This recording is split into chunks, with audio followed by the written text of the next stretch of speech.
한절 읽고 서로 교독하겠습니다. 그런즉 우리가 무슨 말 하리요? 하나님께 불의가 있느뇨? 그럴 수 없느니라.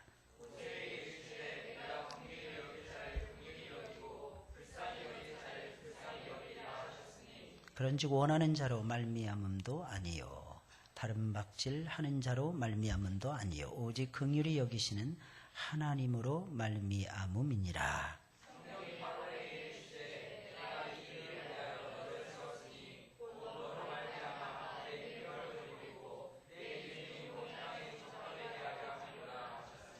그런즉 하나님께서 하고자 하시는 자를 긍휼히 여기시고 하고자 하시는 자를 강팍해 하시느니라.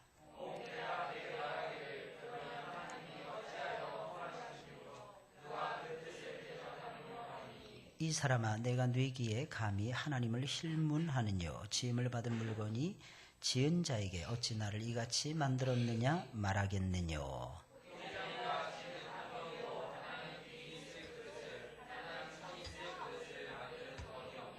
만일 하나님이 그 진노를 보이시고 그 능력을 알게 하고자 하사 멸하기로 준비된 진노의 그릇을 오래 참으심으로 관용하시고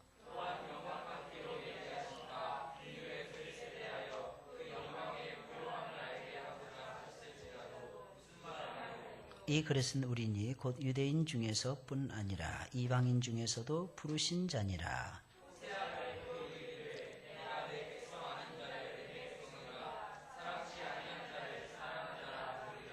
너희는 내 백성이 아니라 한 그곳에서 저희가 살아계신 하나님의 아들이라 부름을 얻으리라 함과 같으니라.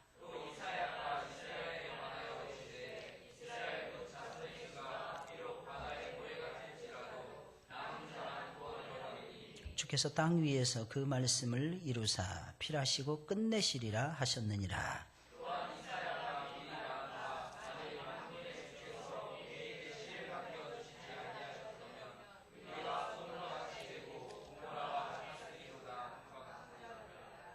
그런즉 우리가 무슨 말 하리요? 의를 좇지 아니한 이방인들이 의를 얻었으니 곧 믿음에서 난 의요. 어찌 그러하니요? 이는 저희가 믿음에 의지하지 않고 땅 행위에 의지함이라. 부딪힐 돌에 부딪혔느니라.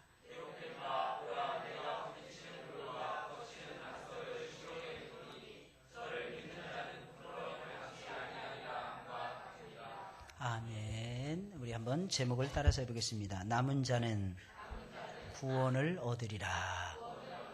예, 남은 자는 구원을 얻으리라. 이런 제목으로 하나님 말씀을 나누도록 하겠습니다. 로마서의 말씀을 보기 시작한 지 얼마 되지 않은 것 같은데 벌써 이제 오늘로서 이제 9장이 맞춰지고 약 한 7장의 말씀만 남게 됩니다. 그래서 오늘은 남은 자는 구원을 얻으리라 라고 하는 제목의 말씀으로 하나님의 말씀을 나누도록 하겠습니다. 지금으로부터 약 2600년 전에 바벨론의 포로로 끌려갔던 유대인들에게는 희망이라는 것이 하나도 없었습니다. 사람은 희망을 먹고 살고 희망을 따라서 살게 되는데 지금으로부터 2600년 전에 바벨론의 포로로 끌려갔던 유대인들에게는 희망이라는 것이 없었던 것입니다. 여러분 그때 대부분의 유대인들은 하나님을 떠나가고 있었어요. 하나님을 떠나가고 이방의 문화와 종교와 풍습을 배우며 살기 위해서 몸부림을 치고 있었습니다. 아무래도 남의 나라에서 산다는 것이 절대로 쉬운 일이 아니었습니다. 남의 나라에서 결혼을 하고 자식을 낳고 직업을 가지고 먹고 산다. 그러려면 그 나라를 알아야만 했기에 유대인들의 이러한 행동은 어떻게 보면 지극히 당연한 행동이었는지도 모릅니다. 그러나 모든 사람들이 이방인의 종교와 문화에 물들어가면서 하나님을 망각하고 살아있는데도 살아가는데도 불구하고 오직 하나님만을 경외하며 오직 하나님의 말씀을 따라서 여호와 신앙을 굳게 지켜가던 사람들이 있었습니다. 그들은 하나님이 언젠가는 자신들에게 구원의 은총을 베풀어 주실 것이다. 언젠가는 하나님이 오셔서 그들에게 구원의 은총을 베풀어 주시고 그들이 상상할 수 없는 새로운 날들을 열어주실 것이다 라고 그들은 믿고 있었습니다. 여러분, 성경은 그들을 가리켜서 어떤 사람들이라고 부르고 있느냐? 남은 자들이라고 불렀습니다. 여러분, 남은 자들은 포로 생활이 끝나자마자 즉시 고향으로 돌아갑니다. 남은 자들은 포로 생활이 끝나자마자 마치 기다렸다는 듯이 보따리를 싸고 자신들의 고향이었던 예루살렘 땅으로 돌아갑니다. 그래서 예루살렘의 성전과 성벽을 다시 쌓아 올리면서 무너졌던 여호와 신앙을 다시 회복을 하기 시작을 합니다. 여러분, 이것을 가리켜서 성경은 말을 하기를 남은 자 사상이라고 말을 하고 있는 것입니다. 여러분, 예수님 당시의 유대인들은 자기들은 하나님의 선민들이기에, 선민이라고 하는 말은 하나님의 초즌 피플이라고 하는 뜻입니다. 하나님의 선택을 받은 하나님의 백성들이기에 무조건 우리는 구원을 받는다라고 생각을 하고 있었습니다. 그런데 그들이 그토록 철석같이 믿고 있었던 구원은 그들을 여지없이 비껴가고 있었던 것입니다. 그때 유대인들은 자신들이 구원을 받지 못한다면 과연 누가 구원을 받을 수 있을 것인가 라고 하는 사건을 놓고, 이를 놓고 그들은 심각하게 고민하지 않을 수가 없었습니다. 여러분, 유대인들이 구원을 받지 못한다면 과연 누가 구원을 받을 수 있느냐는 것입니다. 여러분, 사도 바울은 말을 하기에 이방인이 되었든지 간에 유대인이 되었든지 간에 그것이 하나도 중요한 것이 아니라 오직 하나님 곁에 남은 자가 구원을 받는다라고 말씀을 하고 있습니다. 여러분, 어떤 사람의 혜택을 누릴까요? 여러분, 혜택을 누리는 사람들은 남아있는 하나님의 백성들입니다.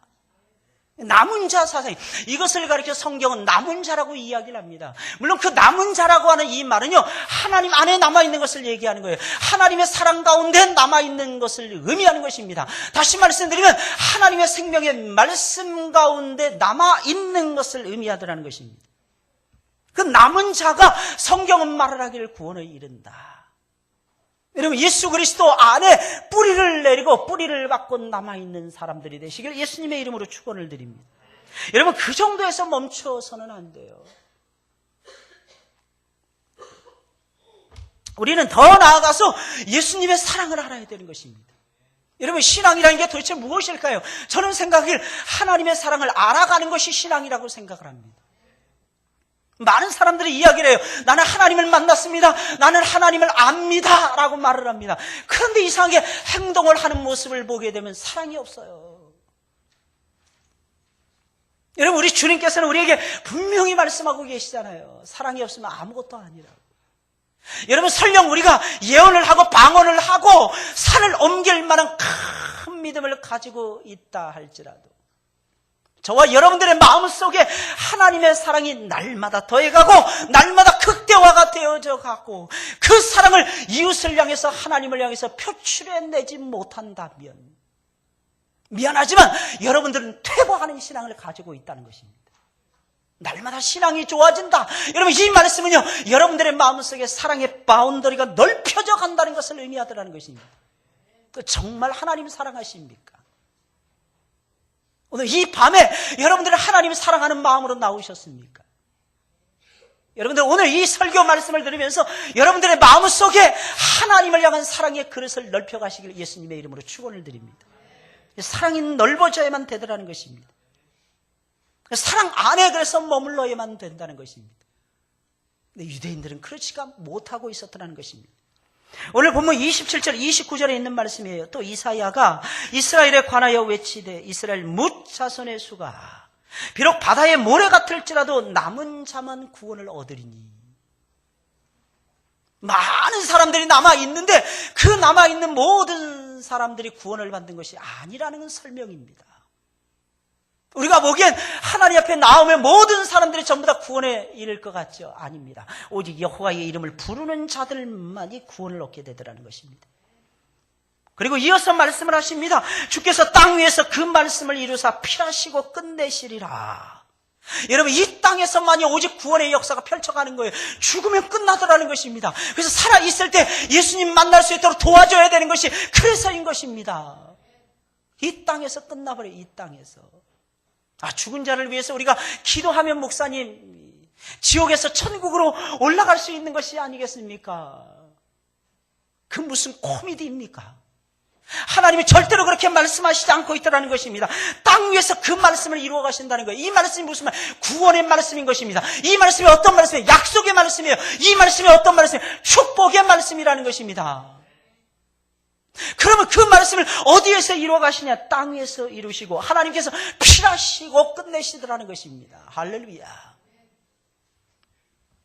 또한 이사야가 미리 말한 바 만일 만군의 주께서 우리에게 씨를 남겨두시지 아니하셨다면 우리가 소돔과 같이 되고 고모라와 같았으리로다 함과 같으니라. 사랑하는 여러분들, 무슨 일이 있어도 하나님의 곁을 떠나지 말고 남아있기를 예수님의 이름으로 축원을 드립니다. 남은 자가 구원을 받는 거예요. 이 사람 저 사람 볼 것 없이 오직 그리스도 예수 안에 남아있는 그 사람, 약속을 붙들고 철저하게 어렵고 힘들고 고난이 있고 눈물이 쏟아지고 슬픔이 있다 할지라도 나에게 소망은 예수님밖에 안 계셔. 신앙을 포기하지 아니하고 남아있는 바로 그 사람, 하나님은 그 사람을 사랑하십니다. 바로 그 사람, 하나님은 그 사람을 존중히 여기십니다. 바로 그 사람, 하나님은 그 사람을 쓸모있는 사람이라고 생각을 하시고 그 사람을 사용하시더라는 것입니다. 여러분, 사도 바울은 이스라엘 자손이 바다의 모래와 같이 많더라도 그 모든 사람들이 구원을 받는 것이 아니라는 것입니다. 오직 여호와를 떠나지 아니하고 그 곁에 남아있는 사람, 다시 말해서 여호와 하나님만을 쳐다보는 사람, 오직 여호와 하나님만을 바라보는 사람, 오직 여호와 하나님을 믿는 사람, 오직 여호와 하나님만을 의지하고 따라가는 그 사람, 바로 그 사람만이 구원의 특별하신 사랑과 은총을 누리게 되더라는 것입니다. 그리고 더 나아가서는 그 사람은 하나님의 손에 탁 붙들림 바 되어가지고 쓰임을 받는다는 거죠. 여러분, 우리가 구원을 받잖아요. 그러면 쓰임을 받게 됩니다. 여러분, 우리가 부름을 탁 받잖아요. 그럼 그때부터 우리는 뭐가 되느냐? 제자가 되는 거예요. 제자.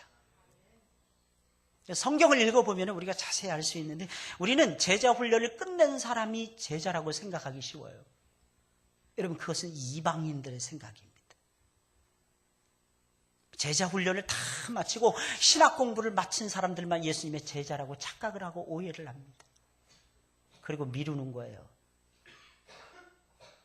하나님의 구원의 역사는 그대를 통해서 이루어지니까 그대가 전부 다 책임을 지라는 거예요. 나는 뭐 하겠느냐? 나는 뒷짐지고 하나님이 주시는 거 받아 먹겠다는 거죠. 예수님이 언제 그러셨어요? 여러분, 예수님의 12제자들을 예수님이 부를 때부터 저는 너무 감동적인 말씀이 그 말씀이에요. 누가복음 5장에 있는 말씀. 내가 이제부터는 사람을 낚는 어부가 되리라. 베드로를 부르자마자 예수님이 하신 말씀이에요. 세례도 안 받았을 거 아마. 그렇죠? 세례도 안 받았을 거예요. 딱 부르자마자 예수님께서 베드로에게 하시는 말씀이 다시는 내가 시몬이 아니고 이제부터는 내가 너를 베드로라고 부를 것이니라. 그 이름의 뜻은 반석이라고 하는 뜻이에요. 하나님이 딱 부르자마자 너는 반석이니라. 베드로는 돌멩이도 되지 못하는 사람이었어요. 굴러다니는 땅돌도 보다도 못한 사람이 베드로라고 하는 인물이었어요. 그런데 예수님께서는 그를 향해서 내가 이제부터는 사람을 낚는 어부가 될 것이니라. 저는 그 말씀을 이렇게 읽으면서 이런 마음이 들었어요. 이 말씀은 나에게 주신 말씀이구나. 제가 30년 전에 예수님 처음 만났을 때에 그 말씀 보면서 얼마나 기뻐했는지 모릅니다. 그때 제가 이 마음에 담기를 이런 생각이 담겨지는 거예요. 나는 하나님이 사랑하고, 두 번째는 하나님께서 나를 필요로 하시는구나. 나도 하나님이 내 손 잡아주시는 것만도 고마운데 나로 하여금 하나님 손 붙잡고 주의를 할 수 있는 기회를 주시는구나. 제가 그때 고등학교 2학년 만으로 17살, 한국 나이로 18살이었거든요. 잊혀지지가 않는 거예요. 잊혀지지가 않는 거예요. 저는 10대 시절에 예수님을 몰랐기 때문에 굉장히 어두웠어요.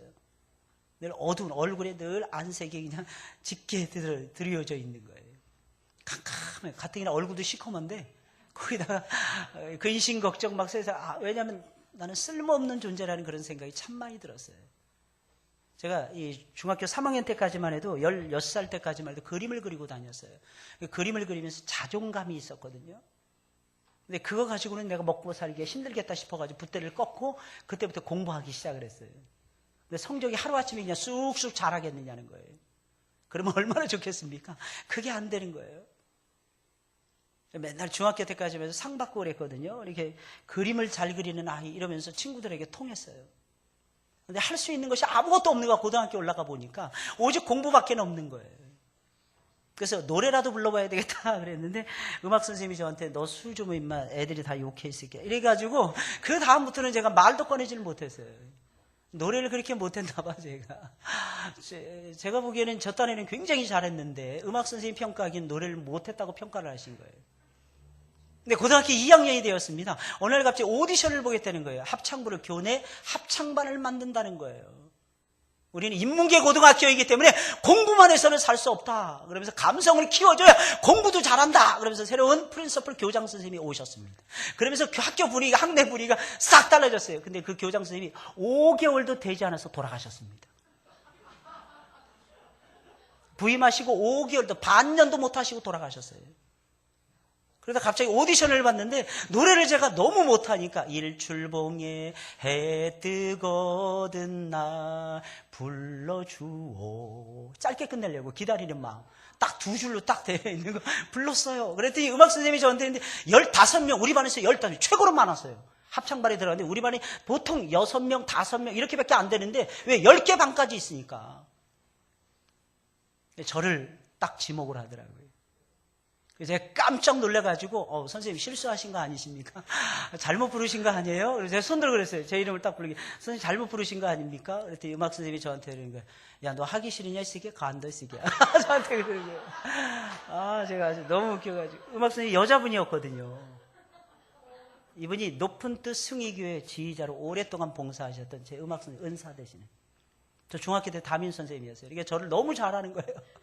그러니까 1년 전까지만 해도 수 달라고 제가 찾아갔더니 손 들고 얘기했더니 야, 이 새끼 너 수 주면 애들이 다 욕해, 이 새끼야. 이랬던 분인데 저한테 그렇게 말씀하시는 거예요. 깜짝 놀랐어요, 제가. 저는 그때 알았어요. 하나님의 사랑이라는 그때 조금씩. 그래서 한 달 내내 본향을 향한 노래 연습을 했어요. 점심시간마다. 또 손들었죠, 제가. 저는 그런 거 다 따지는 학생이었어요. 선생님, 왜 점심시간에 모이니까 밥은 언제 먹습니까? 그래서 선생님 니네들이 언제 새끼야? 점심시간에 밥 먹었어요, 새끼야. 도시락 다 까먹는 거 내가 너무나도 잘하는데, 새끼야. 진짜 나 그 음악 선생님 제가 한 5년 전인가 통화를 했어요. 선생님 제가 선생님 덕분에 예수님 믿고 제가 목사가 되었습니다. 선생님 막 너무 감격을 하시는 거예요. 야, 세상에 어떻게 그럼 막 떠오시는 거예요. 이제부터는 목사님이라고 불러드려야 되겠네요. 선생님, 그게 무슨 말씀이십니까? 그냥 옛날처럼 광채야 이렇게 불러주세요. 어떻게 권사가 돼가지고 목사님을 해서, 선생님 권사식이나 되셨습니까? 저는 선생님 권사 안 되실 줄 알았는데. 네. 그래서 선생님이 실수할 뻔했어요. 네가 그 나이 먹도록 날 누렸지? 그럴 뻔한 거예요. 하나님의 은혜가 너무 놀라운 것 같아요. 예수님 안에서는 항상 이런 소망이 있는 거예요. 소망이 안 보이는 거예요. 언제 우리가 제일 힘드냐? 소망이 안 보일 때. 아들을 키우는데 딸을 키우는데 소망이 안 보이는 거예요. 여러분 체험해 보신 적 있습니까? 저는 지금으로부터 5, 6년 전에 우리 딸들을 키우면서 그 절망감은 말로 할 수 없었어요. 아무도 모르실 거예요. 우리 큰아이는 뚱뚱했고 우리 둘째도 버금가는 토실토실했고 공부는 진짜 못 따라가는 거예요. 그때 제 기도 제목이 있었다면 우리 딸들이 하나님 공부 겨우라도 따라가게 해주세요. 안 되는 거예요. 안 돼요. 아무리 붙들고 가르쳐도. 집사람이 붙들고 가르쳐. 그때가 중학교 1학년, 초등학교 6학년 한국으로. 소망이 안 보이는 거예요. 소망이. 제가 언젠가 말씀드렸죠. 그 나라 처음 가서 제가 뉴질랜드에서 12년 살다가 왔는데 11년 전이었어요. 우리 큰아이를 공부를 가르치는 거야. 우리 큰아이가 이해를 진짜 못하는 거예요. 더하기 빼기조차도. 아빠도 수학을 잘하고 엄마도 수학을 잘했는데 너는 누구를 닮았어? 근데 이 말로는 표현이 안 돼요. 말로는. 서로 그 왜 기가 죽을 것 같으니까. 그래서 저는요, 공부 못하는 아이들도 사랑스러울 거예요. 왜냐하면 우리 딸들이 그 과정을 겪었기 때문입니다.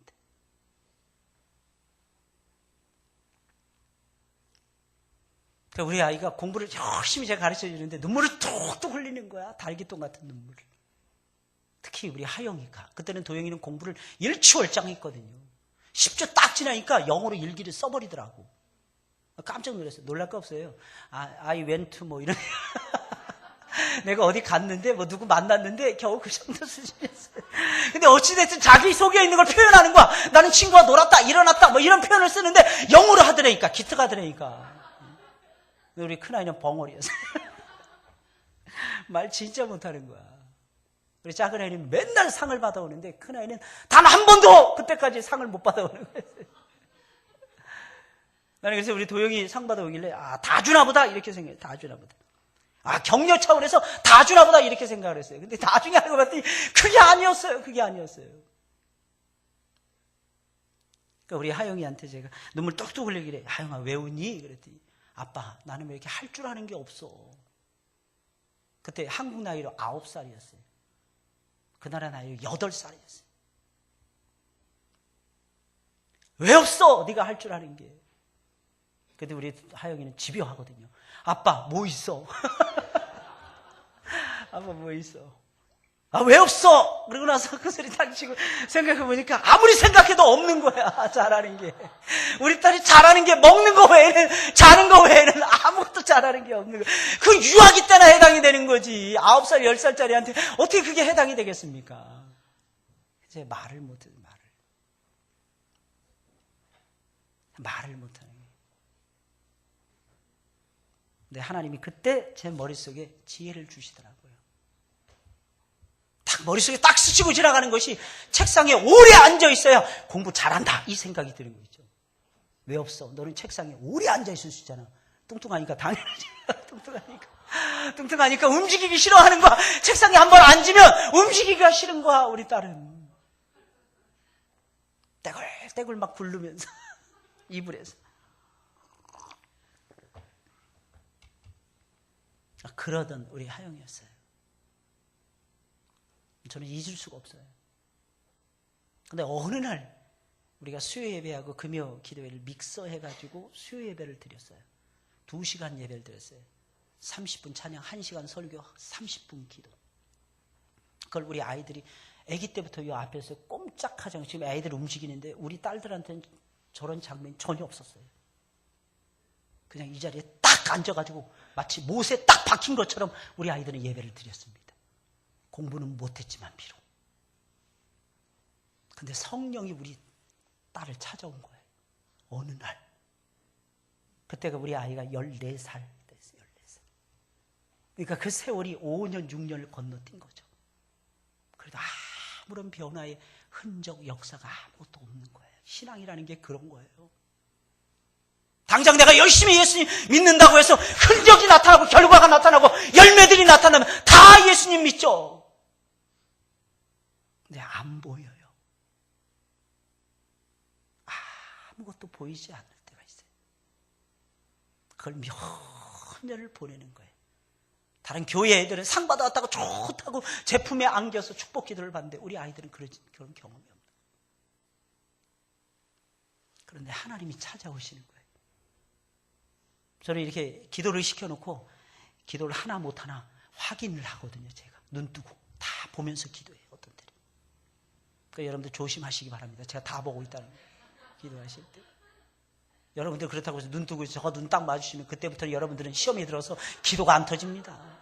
우리 목사님은 기도 안 하시나? 뭐 이런 생각부터 시작을 해가지고 별의별 생각, 5만 가지 생각이 막 다 드는 거예요.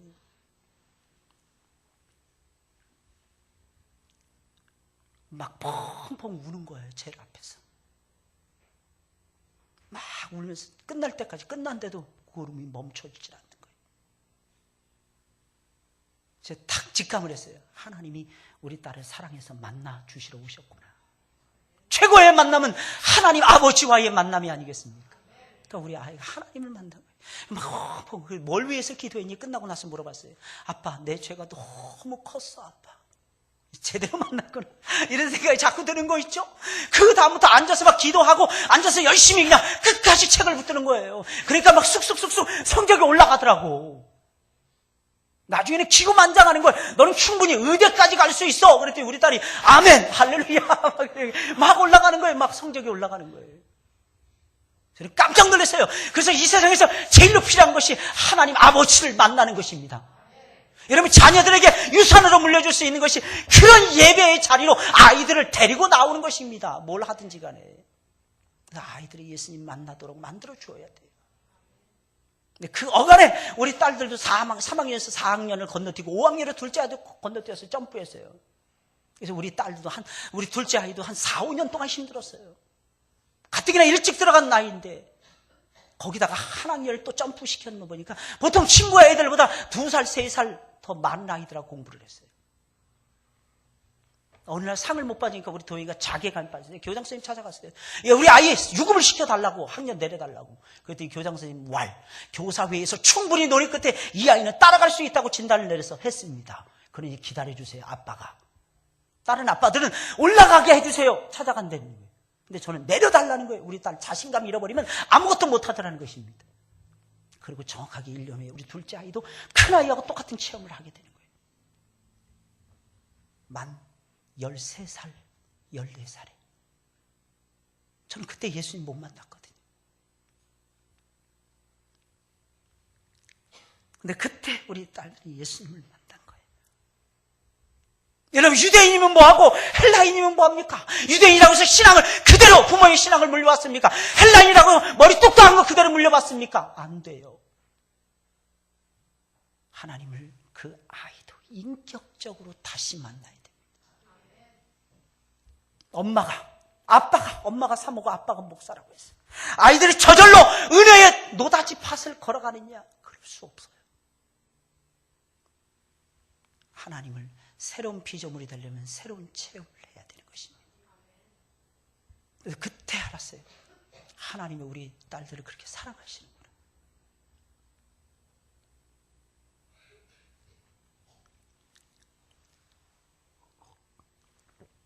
사랑하는 여러분들, 무슨 일이 있어도 하나님의 곁을 떠나지 마세요. 아무런 역사, 아무런 흔적이 안 보이더라도 두려워하지 마세요. 인생은 두려움으로 점철될 때가 너무 많잖아요. 잘하면 두려움, 못하면 못해서 두려움, 똑똑하면 똑똑한 대로 두려움, 자신감이 넘치면 자신감이 넘치는 대로 두려움, 자신감이 없으면 자신감이 없어서 갖는 두려움. 인생이 느끼는 포비아, 공포라고 합니다. 이 두려움이 무려 90가지가 넘는데요. 90가지가. 그런데 사랑하는 여러분들, 하나님 안에 머물러 있으면은 언젠가는 하나님께서 우리 안에 있는 두려움을 제거해 주십니다. 아주 말끔하게 제거해 주세요. 물론 이 땅에 사는 동안에는 완벽하게 100% 하나님께서 없애주시지는 않습니다. 그러나 이겨낼 수 있도록 하나님께서, 주께서 우리 곁에 서서 우리를 도와주십니다. 그걸 체험하는 게 신앙이에요.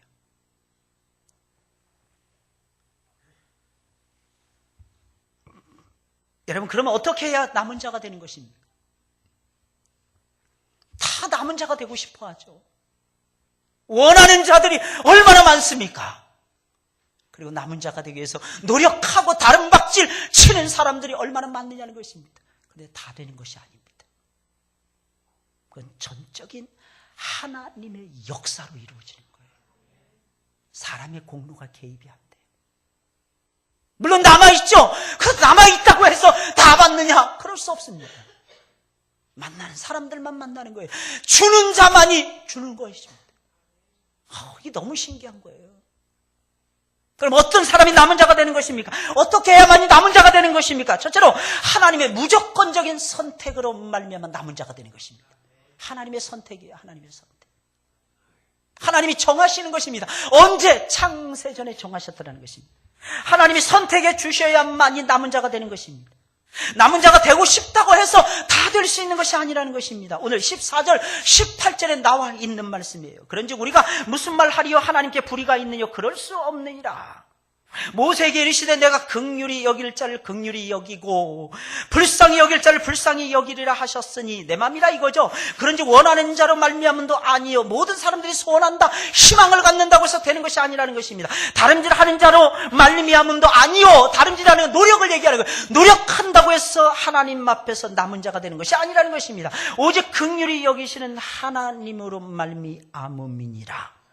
성경이 바로에게 이르시되 내가 이 일을 위하여 너를 세웠으니 곧 너로 말미암아 내 능력을 보이고 내 이름이 온 땅에 전파되게 하려 함이로라 하셨으니, 그런즉 하나님께서 이 대목이 굉장히 중요합니다. 하시고자 하는 자를 긍휼히 여기시고 하고자 하시는 자를 강팍해 하시느니라. 여러분, 믿음은 말씀을 들으면서 생기지 않습니까? 그런데 어떤 사람들은 말씀을 많이 듣는데도 불구하고 믿음이 생기기는커녕 오히려 불신해요. 오히려 멀리하더라는 거예요. 마음이 점점 강팍해져 갑니다. 그것은 그 사람이 하나님의 선택을 받지 못한 사람이거나 아니면 아직 때가 안 돼서 그럴 수가 있는 것입니다. 여러분, 모세나 바로는 똑같이 하나님의 말씀을 경청하고 하나님 말씀을 들었어요. 모세도 하나님 말씀 들었어요. 여러분, 바로 왕도 하나님 말씀 들었습니다. 그런데 한 사람 말씀을 사모합니다. 말씀을 듣습니다. 말씀을 철저하게 따라가면서 말씀에 순종하며 말씀을 이루는 충성된 삶을 살아갑니다. 그런데 다른 한 사람은 말씀을 들은 다음에 오히려 마음이 더 강팍하게 돼요. 끝까지 하나님을 거부하고 믿음의 백성들을 괴롭힙니다. 여러분, 두 사람은 똑같이 말씀을 들었고 똑같이 기적을 보았어요. 그런데 한 사람은 믿고 한 사람은 믿지를 못했던 것입니다. 이유가 무엇입니까? 한 사람은 하나님이 사랑하신 것이고 한 사람은 하나님께서 미워하신 것입니다. 한 사람은 하나님께서 선택하신 것이고 한 사람은 하나님께서 버리신 것입니다. 여러분, 우리가 꼭 알아야 되는 중요한 사실이 있는데, 다른 것은 몰라도 신앙은 절대로 내 맘대로 안 되더라는 것입니다. 노력만 가지고는 안 된다는 것입니다. 다른 것은 믿음, 마음을 어떻게 먹느냐에 따라서 얼마든지 감당해 낼 수가 있어요. 얼마든지 취할 수 있습니다. 하지만 구원은 다릅니다. 심지어는 돈 버는 것도 노력하면 얼마든지 그리스도 밖에서 돈 벌 수 있어요. 한국에 내놓으라는 갑부들은 다 크리스찬들이 아닙니다. 여러분, 그래서 시험이 되십니까?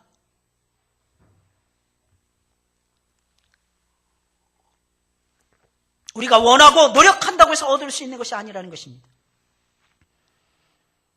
지금 내가 남은 자의 반열에 서서 구원의 은총을 누리고 쓰임을 받고 있습니다. 저는 아까 앉아서 예배 드리기 전에 너무 감사한 거예요. 하나님의 은혜가. 마른 막대기보다 못한 나를, 이 굴러다니는 돌멩이보다도 못한 나를 하나님께서 저를 사랑해 주셨다는 거예요. 저는 이 사실을 생각할 때마다 그냥 눈물이 막 쏟아져요. 눈물이. 잘난 것이 아무것도 없는 거예요. 뭐 똑똑한 것도 없고 건강하지도 못하고.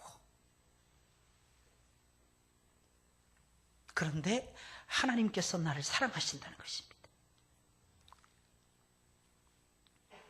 그러니 이것을 무엇으로 표현을 하겠습니까? 그 날 사랑해 주시는 그 은혜.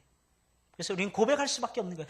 날 사랑하시, 날 사랑하시, 날 사랑하시, 성경에 써 있네. 고백할 수밖에 없는 거예요. 창세전에 정해놓으셨다는 거예요. 가장 큰 은혜가 부족한 나를 하나님께서 사랑하셨다는 것입니다. 독생자를 보내주셨다는 것입니다. 그리고 무엇보다도 하나님께서 나를 믿음직스러운 하나님의 일꾼으로 여기시고 하늘나라의 신령한 일들을 맡겨주셨다는 것입니다. 여러분, 그러니 어찌 하나님의 곁을 떠날 수가 있겠습니까? 그러나 어떤 사람들은 하나님은 당신 마음대로 모든 것을 정하시기에 불의하다. 하나님 불의하다. 하나님 불공평하시다라고 말을 합니다. 또 어떤 사람들은 하나님 누구는 구원하고 누구는 버리셨기에 믿음이 없는 자들을 책망하실 자격이 없다. 하나님을 향해서 실문합니다. 여러분 정말 그런 것입니까? 아닙니다. 하나님은 창조주 하나님이십니다. 이 세상에 있는 모든 것이 하나님의 것입니다. 그래서 사람들에 관해서도 하나님 마음대로 얼마든지 정해 놓으실 수가 있다는 것입니다. 그것은 하나님의 권세에 속하는 일이라는 것입니다. 그래서 바울은 모든 것을 만드신 하나님은 창조주 하나님이시기에 그 권세를 가지고 구원을 얼마든지 정하실 수가 있다라고 선포를 하고 있는 것입니다.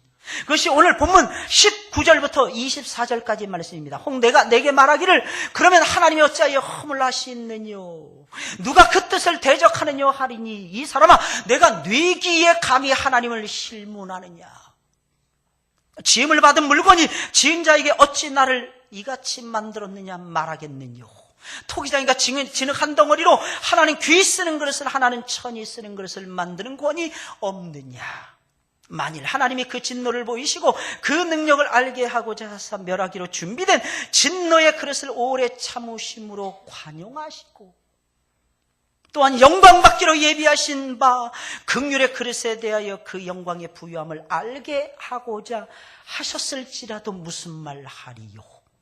다시 말씀드리면 멸망하는 죄인들을 향해서 하나님은 오래 참으시거든요. 그런다 한들 하나님에 대해서 어찌 말할 수 있겠느냐는 거예요. 또 믿음의 사람들을 향해서 하나님께서 그 하늘의 영광스러운 비밀을 알려주시거든요. 그 알 때까지 하나님 아버지께서 기다리시거든요. 알려주시면서 기다리시는 거예요. 설령 그런다 할지라도 하나님 어찌하여 그렇게 하십니까? 말할 수 있겠느냐는 겁니다. 이 그릇은 우리니 이 말씀이 가장 중요한 포인트예요. 바로 이렇게 만들어 놓은 하나님께서 귀 쓰기 위해서 만들어 놓은 그릇이 우리들이라는 겁니다. 그 유대인 중에서뿐 아니라 이방인 중에서도 부름받은 자니라. 그러니까 유대인이든 이방이든 선민이든 아니든 아버지가 믿었든지 안 믿었든지 간에 하나님의 부르심을 받은 모든 자들 바로 그 사람들이 하나님 보시기엔 남은 자들이요. 그 사람들을 붙들고 하나님께서 사용을 하신다는 것입니다. 여러분 토기장이는 그릇을 빚을 때 원하는 대로 자기 마음대로 다 빚습니다. 어떤 거를 예쁘게 만들어요. 어떤 건 투박하게 만듭니다. 그죠? 한번 보세요. 예쁘게 만들었나? 한번 보세요. 옆에 사람 보세요. 내 얼굴은 내가 못 보니까 옆에 사람 쳐다봐야죠. 예쁘게 만드셨는가? 예쁘게 만드셨습니까? 감사하시길 바랍니다. 근데 예쁘다고 무조건 좋아하지 마세요. 예쁜 사람은 도도해. 대부분 다 교만해.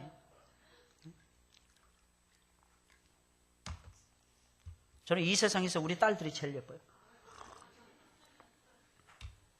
왜 그런 줄 아십니까? 아빠이기 때문입니다. 제가 돌예배를 드리는데 제 동기 목사님한테 와서 우리 아이 축복기도 해달라 그러면서 부탁을 드렸어요. 그래서 같이 밥을 먹고 잔치는 하지 못하고 집에서 조촐하게 예배 드리면서 축하하는 거예요.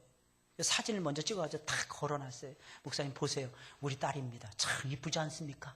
천사가 내려온 거하고 똑같아요. 제가 봤을 때. 그러더니 그분이 그러시는 거예요. 당신 딸이니까 그렇지 뭐.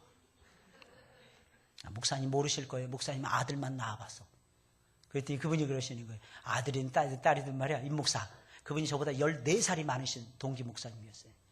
임 목사. 지 새끼는 고슴도치라도 다 이뻐. 전부 다 이쁘다라는 거예요. 우리 공수자 권사님이 손녀가 태어나가지고 제가 오늘 신방을 갔어요. 병원에 갔어요. 와 너무 이쁜 거야. 우리 공수자 권사님 뺨치도록 예쁜 거예요. 우리 공수자 권사님 질투하실 것 같아요. 진짜 이쁘더라고. 어쩌면 그렇게 이쁜지 몰라요. 아빠도 잘생겼지. 엄마도 예쁘지. 그러니까 애가 너무 이쁜 거야. 이뻐서 여자아이인 줄 알았어. 그 정도로 예쁜 거 있죠. 근데 너무 감사한 것은 엄마 아빠랑 대화하면서 제가 하나님 말씀 증거하고 기도를 해드리는데 제 마음에 너무 감사해요. 우리 경희 자매가 마음이 열렸어요. 하나님을 향해서 열린 것 같아. 울려 그래. 우는 거야. 눈물. 제발 울지 말라고. 제발 눈에 산모는 우는 게 아니라고. 울 자격이 없다고 산모는. 울지 말라고.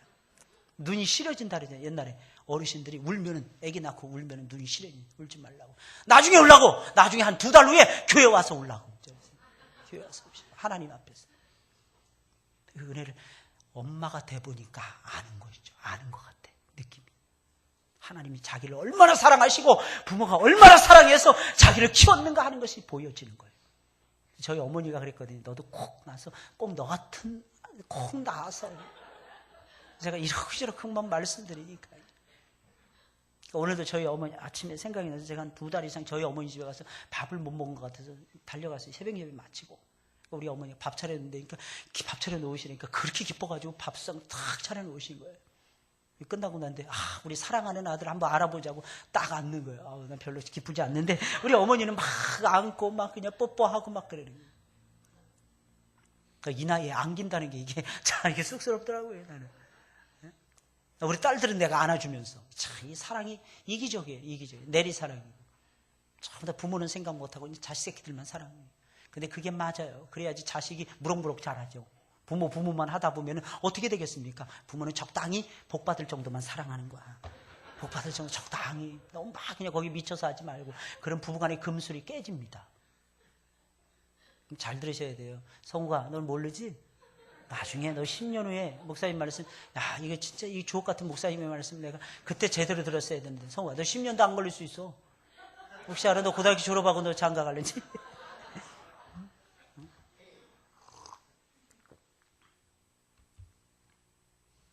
여러분, 아무튼 하나님은 토기장이와는 비교가 안 되는 창조주시기에 당시 원하시는 대로 사람의 구원을 정하실 수가 있는 것입니다.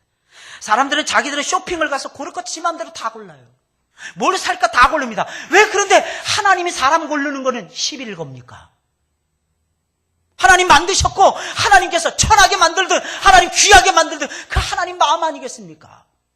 하나님 너 필요 없다. 그러면 무릎 꿇고 회개해야죠. 하나님 내가 어찌 쓸모없습니까? 하나님 설령 내가 쓸모없다는 하나님의 말씀이 맞는다 할지라도 수로 본 이게 여인처럼 개들의 상에서 주인의 상에서 미안합니다. 개들의 상에 이 주인의 상에서 떨어지는 이 부스러기라도 나에게 달라고. 하나님이 주시겠습니까? 안 주시겠습니까? 예수님 탐복해버리셨잖아요. 예수님이 제일 먼저 그 여인의 간청함을 들어주시잖아요. 귀하게 만들었다는 거예요. 어떻게 겸손해야죠. 교만 떨면 되겠습니까? 하나님이 싫어하는 것 2가지가 딱 있어요. 그 뭡니까? 첫째 교만이에요. 둘째 위선입니다. 저 보세요. 아주 정직하지 않습니까? 저는 할 줄 아는 게 아무것도 없어요. 근데 정직, 이거는 어렸을 때부터 거짓말 못하고 우리 어머니가 아주 보증수표처럼 저한테 얘기했어요. 사실은요, 거짓말 무지하게 많이 합니다. 얼마나 거짓말 많이 했는지 몰라요. 살짝 피해가고 우리 아버지 눈 잘 속였고 반드시 용돈은 우리 아버지 손에 딱 올려드립니다. 그거 왜 그런지 아세요? 올려드리면요, 용돈 이상을 얹어서 나한테 준다는 걸 나는 계산하니까. 머리 좋죠? 머리 좋죠? 근데 머리가 그렇게 좋은 것은 아니었어요. 마음이 그렇게 우러나왔어요. 우리 어머니 아버지 고생하는데 그 돈을 내가 in my pocket 못하더라는 거예요. 저는 지금도 생각나요. 눈이 막 쏟아지는 겨울밤이었어요. 우리 어머니하고 시골 갔다 돌아오는데 우리 어머니가 그 시골에서 주는 고구마 뭐 이런 거 있잖아요. 그걸 이고 오시는데 내가 그때 6살인가 이렇게 됐어요. 근데 우리 집에 산꼭대기에 있는 거예요. 눈이 그냥 한 30cm 이상이 푹푹 빠지는 날이었어요. 근데 내가 우리 아버지 빨리 우리 형님이랑 우리 누님 빨리 불러온다고 제가 혼자 산길을 막 뛰어 올라가는 거예요. 그때 한 10시, 11시쯤 됐어요. 밤차로 떨어졌으니까. 우리 어머니 그 돈가방 있죠, 백가방. 그거 하나 들고 저는 막 쏜살같이 올라가는 거예요. 지금도 생생해요. 지금도 생생합니다. 우리 어머니 힘든데, 우리 아버지 고생하시는데. 그 6살 배기가 그걸 느꼈다는 거예요. 철들었죠, 일찍. 그러니까 하나님 귀 있으시는 거예요. 그렇게 생각하면 또 곤란합니다. 이거 조크야. 조크를 또 진담으로 알면 큰일 나는 거예요. 큰일 나는 거예요. 근데 그 마음은 하나님이 주신 마음인 것 같아요. 그 자식을 향해서 계속 막 물려요. 여러분, 칼바르트는 이런 말을 했습니다. 하나님 선택하지 말라. 사람들이 시비 거니까 이것을 가리켜서 가장 교묘한 지성의 타락이다. 이런 말을 했습니다. 가장 교묘한 지성의 타락이다. 여러분, 모든 인류는 아담의 죄로 말미암아서 지옥을 향해서 달려가고 있습니다. 그리고 하나님은 창조주의 권한을 가지고 그 중에서 몇 사람들을 선택하시는 거예요. 몇 사람들을 살리는 것입니다. 여러분, 예를 들겠어요. 어제 10사람이 물속에 빠져서 죽어가고 있어요. 한 청년이 나타났습니다. 다 죽을 판이야. 근데 한 청년한테 그 중에서 3사람을 건졌습니다. 그럼 7사람 죽였다고 해가지고 그 청년 나쁘고 불의하다고 말할 수 있겠습니까? 이미 아담의 범죄로 말미암아 전 인류는 타락했어요. 지옥을 향해서 달려가고 있다니까요. 그 중에서 하나님이 날 사랑해서 건져주신 거예요. 저는 딱 그 생각만 들어요. 날 건져주신 것만 해도 나는 다행이에요. 뭐 이기적입니까? 그렇지 않아요. 왜 이기적이지 않은지 아십니까? 그래서 열심히 복음 전하잖아요. 그래서 열심히 하나님 말씀을 연구하고 외쳐대잖아요. 쉬지 않고. 저는 쉬는 걸, 저 자신을 향해서 쉬는 것을 용납을 못해요. 어떤 때는. 그래서 막 힘들 때가 있습니다. 그러나 적당히 쉬면서 또 합니다. 왜? 롱런하기 위해서. 둘째로 하나님의 무조건적인 사랑으로 말미암아 남은 자가 되는 것입니다. 25절 말씀이에요. 호세아 그래도 이르기를 내가 내 백성 아닌 자를 내 백성이라 사랑치 아니한 자를 사랑한 자로 부르리라. 호세아가 결혼했어요. 고멜이라는 여자를 만났습니다. 아들 둘, 딸 하나를 줬어요. 첫 번째 아들 이스라엘이라고 지으라고 했습니다. 첫 번째 아들 장남을 낳았어요. 이스라엘. 왜 이스라엘일까요? 당시에 별궁을 이스라엘에다가 지어놨어요. 유명한 별궁이었어요. 아방의 별궁이 이스라엘 땅에 있었어요. 이스라엘 하면은 이스라엘을 상징하는 단어였어요. 비슷하니까 똑같다고 생각하는데, 그래서 이스라엘을 이스라엘로 읽는 바보 같은 사람들이 있어요. 다릅니다. 이스라엘하고 이스라엘하고. 비슷하게 헷갈리죠, 많이. 이스라엘 골짜기에서 이 말은 이스라엘아 지라. 이스라엘 골짜기에서 너희 나라를 내가 멸망시킬 거야. 그런 뜻이었어요. 두 번째 딸을 낳았습니다. 로루하말, 노라는 뜻이야. 아니다 이런 뜻입니다. 루하마라는 것은요, 긍휼이라고 하는 뜻입니다. 이 무슨 긍휼히 여기지 않겠다는 것입니다. 사랑하지 않겠다는 거예요. 세 번째 또 아들을 낳았습니다. 이름을 로암미라고 지으라고 했어요. 이것은 내 백성이 아니라는 것입니다. 첫째는 이스라엘이 망한다. 둘째는 사랑하지 않는다. 마지막에는 내 백성이 아니라는 하나님의 선포였어요. 자식을 낳는데 셋 다 하나님을 버리셨다는 뜻입니다. 이 얼마나 끔찍한 일입니까? 그런데 어찌된 영문인지 하나님이 우리는 사랑하셨어요. 바울은 여기서 감격하는 거예요. 그렇게 버림을 받았는데 우리는 사랑하셨다는 것입니다. 사랑을 받을 만한 조건이 내 안에 아무것도 없는데 하나님의 법을 어겼는데, 하나님과 원수가 되었는데, 하나님의 법에 반역을 했는데, 그런데 하나님께서 나를 사랑하셨다는 거예요. 그 무조건적인 사랑, 그 무한한 하나님의 그 사랑, 무조건적인 그 사랑 때문에 내가 산다는 거예요. 여러분, 사람이 이 세상 살아가는데 제일 필요한 것이 여러분들 무엇이라고 생각하십니까? 저는 사랑이라고 봐요. 사랑을 받으면요, 용기가 막 생깁니다. 용기가 막 생겨요. 저는 제가 이 설교를 잘한다고 한 번도 생각해 본 적이 없어요. 근데 집사람은 제가 잘한다고 해요, 항상. 한 번도 못한다고. 제가 설교 죽쓰고 내려가잖아요. 근데도 집사람이 그러는 거예요. 당신 오늘 이 대목에서 은혜 받았어. 아마 내가 그렇게 좋은가 봐. 나는 이 대목에서. 근데 사실은요, 그 말이 나를 더 괴롭혀요. 어떤 때 내가 죽순 거 내가 잘하는데, 죽순 거는요, 본인 설교자가 제일 잘 알거든요. 내 원하는 대로 안 됐다 하는 것은 자신이 제일 아는데 잘했다는 거예요. 20년 결혼 생활 속에서 조만간 우리가 20주년 맞이하거든요. 그런데 하나님께서는요, 저렇게 훌륭한 아내를 나에게 보내주신 거예요. 소크라테스의 아내는 맨날 못한다고 했다는데. 그래서 저는 너무 감사한 거예요. 그럼 우리의 딸들도 그러는 거예요. 턱을 받치면서 들어요, 제 설교라면. 어떻게 저럴 수 있을까? 어떻게 신기한 거예요. 아빠, 요즘에 내가 아빠 설교 못 들어 죽겠어. 우리 6월 달에 오겠다는 거예요. 그래서 제가 우리 딸들한테 조용히 건면했어요. 못 온다. 너희들 자꾸 왔다 갔다 하면 우리 젊은 친구들하고 우리 성도들이 시험 들 수도 있어. 유학 가고 싶은데 못 가는 아이들도 많은데 너희들은 유학 아닌 유학을 하고 있는데 오지 말아야 돼. 근데 우리 딸들이 울면서 얘기하는 거야. 아빠, 우리만 생각해 줄 수 없어? 왜 언제나 성도들 다음에 우리가 돼야 되는 거야? 아빠는 목사잖아. 사명자잖아. 그러니까 우리 딸들이 이제 울면서 그러는 거야. 아빠, 요번만큼 한 번만 우리만 생각해 주면 안 돼? 나 너무 힘들단 말이야. 제가 그래? 많이 힘드니? 그래서 아빠 나 너무 힘들어. 진짜 정말 이대로 가다가 죽을 것 같아. 아빠 정말 힘들어. 공부한다는 것도 힘들고 아빠 없이 엄마 없이 외국에서 산다는 것도 너무 힘들고. 나 눈물을 그냥 툭툭 흘리는 거예요. 둘 다.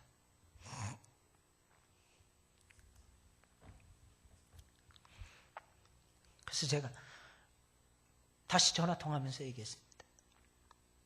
그렇게 힘들면 아빠가 허락해 줄게. 와. 비행기 티켓 예매해. 아빠가 너희들 사랑하는 거 알지? 아빠가 빚을 내서라도 돈 줄 테니까 걱정하지 말고 와. 일단 예매해. 6월달 방학 동안에 오겠다는 거예요. 그러고 나서 2주가 흘렀어요. 지난주에 전화가 왔어요. 아빠, 우리가 철없이 행동해서 미안해. 아빠 마음 아프게 해줬어. 6월달이나 11월달이나 좀 참으면 더 많이 놀 수 있는데 우리가 미련했던 것 같아. 아빠 참아볼게.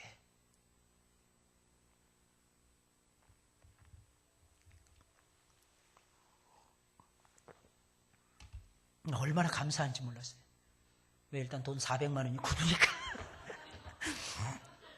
너무 감사해요. 돈 400만 원이 네 집 이름도 아니고. 제 친구를 만났어요. 제 친구를 만났는데 저한테 그러는 거예요. 야, 내가 사람 아는데 좀 저렴하게 비행기 티켓 좀 구해줄까? 네 딸들 내가 보고 싶어. 막 그러는 거예요. 제 친구가. 알아는 봐줘. 그랬어요. 알아는 봐줘. 11월 달에라도 들어오는데 왔다 갔다 하는. 그 친구는 어느 정도 그래도 있으니까. 뭐냐면 세상에 권력이 있으니까. 친구 좋다고. 그런 걸 저한테 도움을 주고 싶어 하는. 우리 살면서 하나님께서 우리 사는데 내 마음대로 다 안 돼요. 근데 제가 우리 딸들에게 참으라고 늘 말합니다. 여러분, 교회를 생각하는 마음으로, 또 하나님 나라를 생각하는 마음으로. 저는 지금까지 단 한 번도 우리 딸들이 원하는 거 쉽게 사줘 본 적이 없습니다. 그렇다고 안 사줘 본 적도 없습니다. 이유가 무엇인 줄 아십니까? 하나님께 구하면 주시기 때문입니다. 참으라고 하는 이유가 무엇이겠습니까? 너희들은 하나님의 위대하신 사랑을 받은 하나님의 자녀야. 그 딱 한 가지만으로도 나는 너희들이 만족하면서 살았으면 좋겠어. 저는 그 일 깨워주고 싶어요. 아빠는 말이다. 우리 아버지가 목사님이었으면 훨씬 더 좋겠다라고 하는 생각을 신앙생활하면서 얼마나 많이 가져봤는지 몰라. 그 딱 한 가지만으로도 너희들은 만족할 줄 알아야 되는 거야. 우리 알아야 되는 것이 있어요. 하나님 이 땅에 떨어져 썩어져 죽지 아니하면 하나님 그대로 있습니다. 어려서부터 고난, 헌신, 수고, 눈물, 땀 이런 걸 먼저 배울 줄 알아야 돼요. 그래야 하나님 나라를 이루는 것을 배울 수가 있는 것입니다. 우리 하나님 나라의 종들 아니겠습니까? 여러분들 제발 이 세상에서 낙을 누릴 생각하지 마세요. 이 세상에서는 흘러가는 세상, 구름 같은 세상, 안개 같은 세상입니다. 오직 하나님 기뻐하시는 대로 사랑하는 여러분들 살아가시기 예수님의 이름으로 축원을 드립니다. 사랑한다는 거예요. 우리가 사랑한다는 거예요. 하나님의 위대하신 사랑, 내가 너를 사랑한다. 이 사랑을 받았다는 것입니다. 어떻게 살아야 될까요? 용기 있게 살아야죠. 어떻게 살아야 될까요? 하나님이 주신 지혜와 권능을 가지고 살아가야죠. 두려우십니까? 벗어 던지세요. 내 안에 예수 그리스도의 사랑이 막 흘러 넘치지 않습니까? 셋째로 하나님의 부어주신 은혜로 말미암아 남은 자가 되는 것입니다. 하나님 계속 은혜를 막 부어주십니다. 이게 30절, 33절에 나와 있는 말씀이에요. 유대인들은 이 은혜를 버렸어요. 그런데 이방인들은 이 은혜를 붙들었더라는 것입니다. 은혜를 붙들었다, 은혜를 버렸다. 이 말이 무슨 말이겠습니까? 저를 보세요. 잘 들으세요. 이거 굉장히 중요한 말씀을 여러분들에게 설명해 드리는 것입니다. 하나님의 은혜의 산물, 최고의 산물은 믿음이에요. 그럼 믿음으로 살아가야죠. 믿음으로 의에 이루어야죠. 근데 유대인들은 행위로 말미암아 살려고 했어요. 공로지상주의, 행위지상주의로 살아가려고 했어요. 그러니 어떻게 됩니까? 하나님 아버지와 멀어지죠. 그래서 탄생된 것이 무엇입니까? 유대교야, 유대교. 유대교라고 그러지 여호와 종교라고 부르지 않습니다. 구약은 여호와 종교라고 그랬어요. 신약에서는 그리스도교, 기독교라고 불렀습니다. 근데 유대교가 그런 거예요. 행위로 말미암아 우리가 구원에 이른다. 율법을 지킴으로 말미암아 우리가 구원에 이른다. 유대인들은 오만방자한 생각을 가졌다는 것입니다. 사람은 절대로 그렇게 구원에 이를 수가 없어요. 은혜입니다. 은혜. 그 은혜로 말미암아 하나님이 우리에게 주신 선물이 믿음입니다. 할렐루야. 믿음으로 제발 살아가세요. 믿음으로. 하나님 우리에게 은혜를 부어주시지 않습니까? 너무 커요. 너무 커요. 하나님이 주신 최고의 은혜가 믿음입니다. 믿음만 가지고도 여러분들은 부자인 거예요. 믿음의 부유함.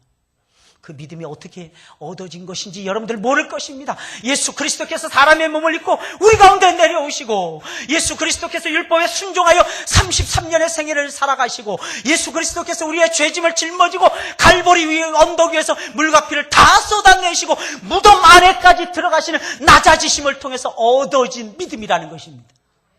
엄청난 값을 지불하고 주신 선물이 믿음이에요.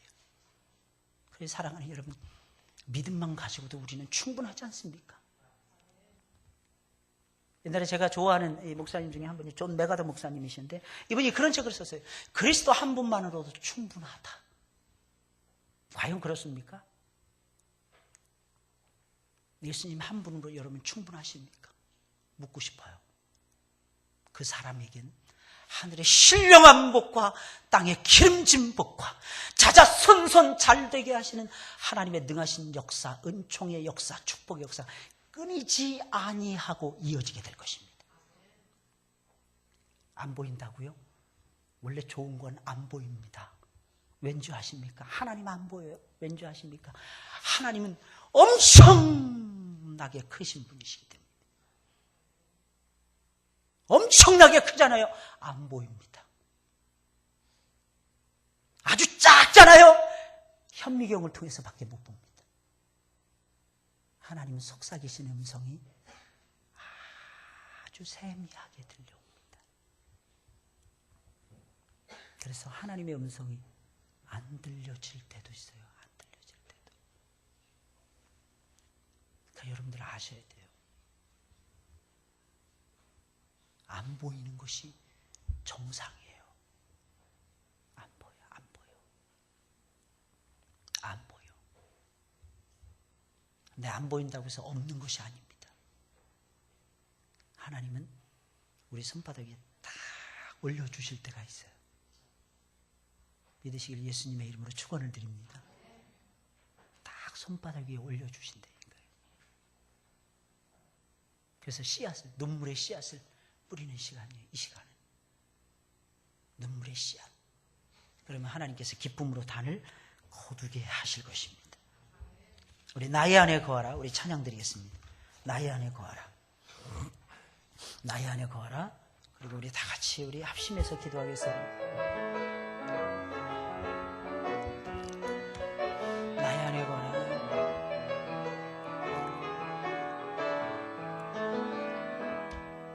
나의 안에 거하라. 나는 내 하나님이 모든 환난 가운데 너를 지킨 자라. 두려워하지 말라. 내가 널 도와주리니 놀라지 말라. 내 손 잡아주리라.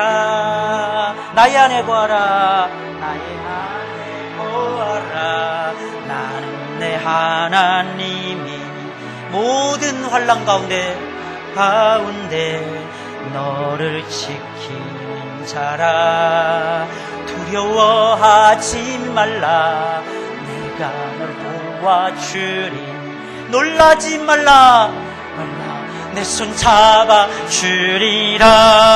내가 너를 지명하여 불렀나니 너는 내 것이라 내 것이라 내 것이라 너희의 하나님이라 내가 너를 보배롭고 존귀하게 여기노라 너를 사랑하는 내 여호와라 내가 너를 지명하여 불렀나니 내가 너를 지명하여 불렀나니 너는 내 것이라 아멘 내 것이라 너희의 하나님이라 내가 너를 보배롭고 존귀하게 여기노라 너를 사랑하는 내 여호와 한 번 더 내가 너를 지명하여 불렀나니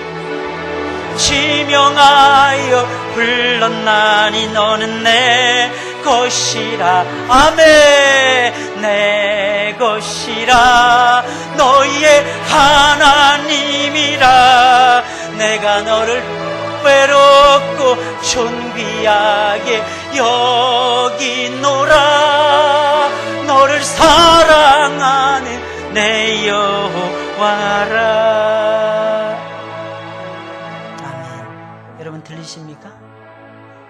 들리십니까? 내가 너를 보배롭고 존귀하게 여기노라 하시 내가 너를 사랑하신다는 하나님의 음성이 들리십니까? 그때 우리 주님이 들려주시는 마지막 음성 나의 안에 거하라는 거예요. 예수님 안에 있습니까? 머물러 계십니까? 아니면 기쁨으로 머물러 계십니까? 여러분 성령이 우리에게 주시는 것은 하나님 나라는 먹고 마시는 나라가 아니라 의와 평강과 희락이라 그랬습니다. 기쁨이 있어야죠. 의로우십니까? 평강이 있으십니까? 이게 있어야 돼요. 없으면 잘못된 길을 걸어가고 있는 것입니다. 기뻐지셔야 돼요. 항상 기뻐하라고 하지 않았습니까? 무엇 때문에 염려하십니까? 그분이 전부 다 알아서 해주시는데 올려놓으세요. 슬프십니까? 그 슬픔 내려놓으세요. 괴로우십니까? 그 괴로움 내려놓으세요. 염려가 되십니까? 그 염려의 짐을 내려놓으세요. 하나님은 염려의 짐을 맡기길 원하십니다. 다 맡기세요. 여러분들의 가족에는 전부 다 맡기고 예수 그리스도 안에 남아 계세요. 그러면 예수님께서 책임져 주십니다. 오 주여 나를 불쌍히 여겨주옵소서. 나를 책임져 주옵소서. 내 앞길을 열어주시옵소서. 모세보다도 여호수아보다도 다윗보다도 바울보다도 하나님의 손에 탁 붙들려서 쓰임받는 종이 되게 하옵소서. 다 같이 우리 기도하겠습니다. 좋으신 아버지 하나님 감사합니다. 좋으신 아버지 하나님 사랑합니다.